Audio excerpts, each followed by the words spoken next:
Daud adalah seorang gembala muda yang rendah hati dari Betlehem, keturunan Yehuda. Ia dikenal karena kesalehannya dan kepercayaannya yang teguh kepada Allah. Pada masa itu, Israel sedang diperintah oleh Raja Saul.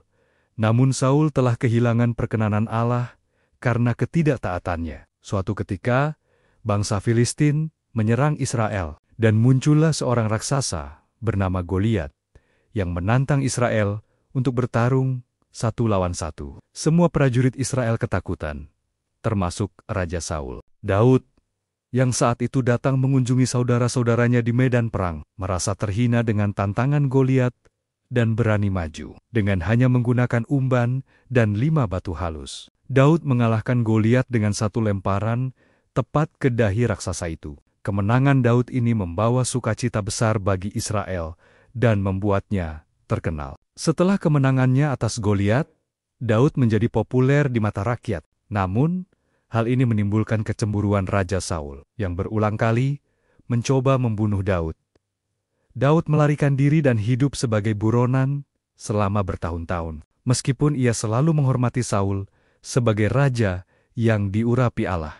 Ia memiliki banyak kesempatan untuk membunuh Saul, tetapi ia tidak pernah melakukannya. Setelah kematian Saul dan Yonatan, Daud diurapi menjadi raja atas Yehuda di Hebron. 7,5 tahun kemudian, ia diurapi menjadi raja atas seluruh Israel. Ia kemudian menaklukkan Yerusalem dan menjadikannya ibu kota kerajaannya, yang kemudian dikenal sebagai Kota Daud. Daud membawa tabut perjanjian ke Yerusalem, menunjukkan komitmennya untuk menempatkan Allah sebagai pusat pemerintahannya. Sebagai raja, Daud adalah seorang pemimpin yang kuat dan ahli strategi militer yang brilian. Ia memperluas wilayah Israel dan membawa kemakmuran. Namun, kehidupan Daud tidak lepas dari dosa. Dosa terbesarnya adalah perselingkuhannya dengan Batsheba dan perbuatan busuknya untuk membunuh suaminya, Uria, agar bisa mengambil Batsheba sebagai istrinya. Allah mengutus Nabi Nathan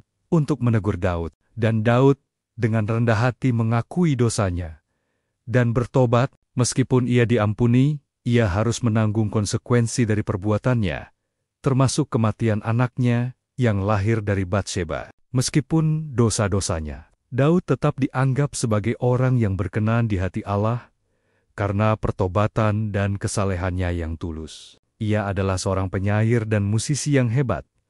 Banyak mazmur dalam Alkitab ditulis olehnya. Ia berkeinginan untuk membangun bait Allah. Tetapi Allah memberitahunya bahwa anaknya, Salomo, yang akan melakukannya. Daud memerintah selama 40 tahun dan meninggal dalam usia tua, digantikan oleh putranya, Salomo. Dari garis keturunan Daudlah, Mesias yang dijanjikan, Yesus Kristus, akan lahir. Daud dikenang sebagai salah satu raja terbesar dalam sejarah Israel. Seorang yang meskipun tidak sempurna, selalu berusaha untuk mengikuti dan mengasihi Allah.